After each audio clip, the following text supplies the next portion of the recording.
Assalamualaikum warahmatullahi wabarakatuh. Selamat pagi semuanya. Gimana keadaannya? Sehat? Alhamdulillah, semuanya sehat. Tak semangat ya. Selamat datang di channel saya, Akhi Ferdinand.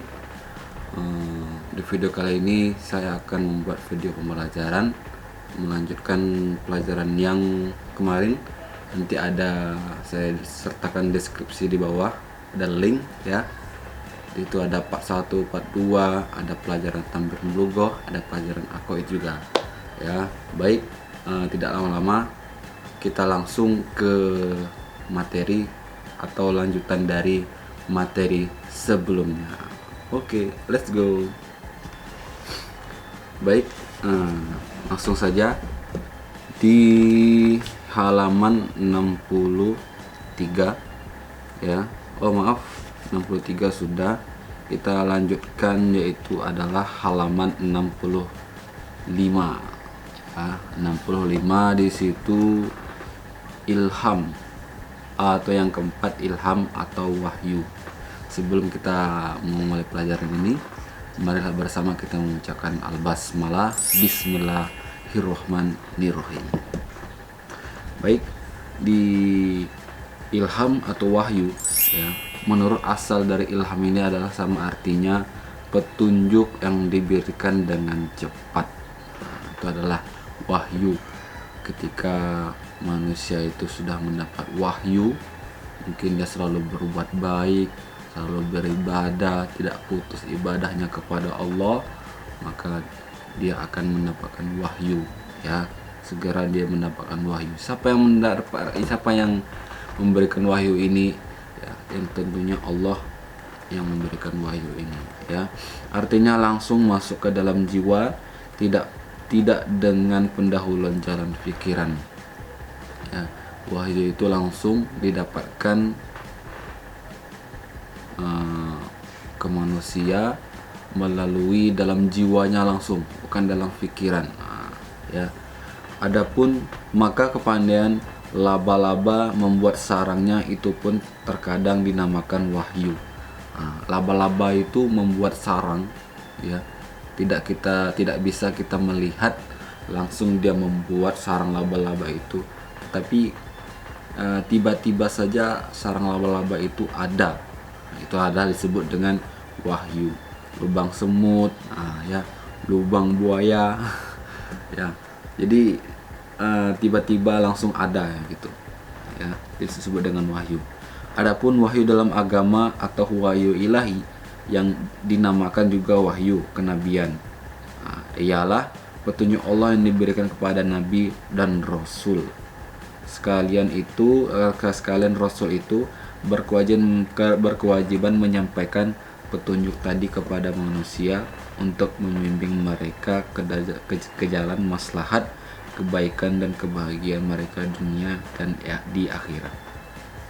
Nah, dalam agama ini pun pada zaman Rasulullah, pada zaman Nabi itu juga dinamakan dengan wahyu ya, karena dengan wahyu ini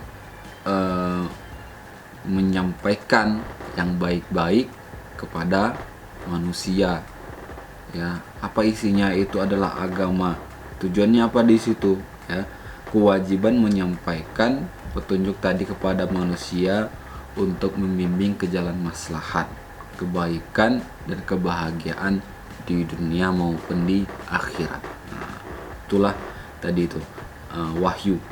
Para nabi dan rasul tidak ragu-ragu bahwa datang wahyu ini adalah hadiah dari Allah Subhanahu wa taala ya. Jadi dengan adanya datang wahyu ini, itu adalah datangnya dari Allah Subhanahu wa taala. Allah yang langsung memberikan kepada manusia itu sendiri.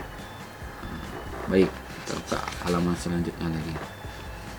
Kita langsung ya. Macam-macam jalan datangnya wahyu.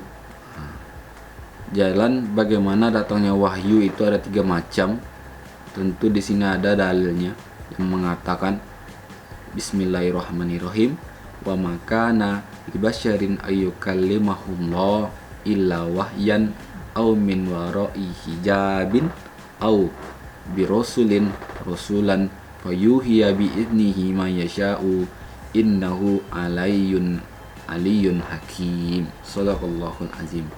Yang artinya tidak seorang pun di antara manusia yang langsung berkata-kata memberi pelajaran kepadanya kecuali dengan wahyu atau dari balik tabir atau dengan utusan malaikat yang diutus Allah memberikan hal apa saja yang dikehendakinya oleh Allah dengan izinnya pula, karena sungguhnya Allah itu maha tinggi lagi maha bijaksana. Nah, itu dari keterangan dalil yang menyampaikan macam-macam jalan datangnya wahyu. Nah, masing-masing dari 3 cara itu sebagai berikut. Yang pertama itu adalah wahyu tidak dengan perantara. Perantara wahyu tidak dengan perantara adalah Nabi langsung mendapat wahyu dengan kekuatan jiwanya yang luar biasa itu, dengan maksud supaya disampaikan kepada sekalian manusia. Ya, itu wahyu tidak dengan perantara, langsung masuk ke manusia itu sendiri, dengan kekuatan jiwanya yang luar biasa. Masuknya wahyu ke dalam jiwa Nabi dengan sekali lintas pun atau sekali jadi. Beliau tidak dipengaruhi oleh sesuatu pun keadaan, sehingga terkumpul dan terpusatlah segala perhatiannya, dan keluarlah dari alam kebendaan bersambung langsung dengan alam rohani. Jadi ketika Nabi itu mempunyai jiwa yang kuat, ya, untuk minta pertolongan Allah ketika itu, jadi terpusat sehingga terkumpul dan terpusatlah segala perhatiannya. Keluarlah dari alam kebendaan bersama dengan alam rohani. Jadi itu dengan berdoa di situ, ya, bermunajat, minta pertolongan atau berzikir, ya, atau bisa disebut sekarang itu bersemedi, bertapa. Jadi ketika itu barulah datangnya jiwa, ya, itu yang tadi itu. Terus yang kedua itu adalah wahyu dari balik tabir, ya. Wahyu dari tabir sebagai berikut: mengetahui sesuatu dan segala perhatian jiwanya menghadap kepada yang satu, sehingga terputuslah beliau dari keberadaan pula. Barang itulah sebagai tabir atau hijab antara alam musyahadah yang dapat disaksikan dengan alam gaib. Kemudian diterimalah wahyu tadi oleh beliau dari balik tabir atau hijab, ya, itu dari balik tabir. Terus wahyu dengan perantara. Wahyu dengan perantaraan malaikat itu disebut dengan ar-ruhul amin atau Jibril. Hal itu disebutkan dalam ayat, ya, dalam surat Asy-Syura.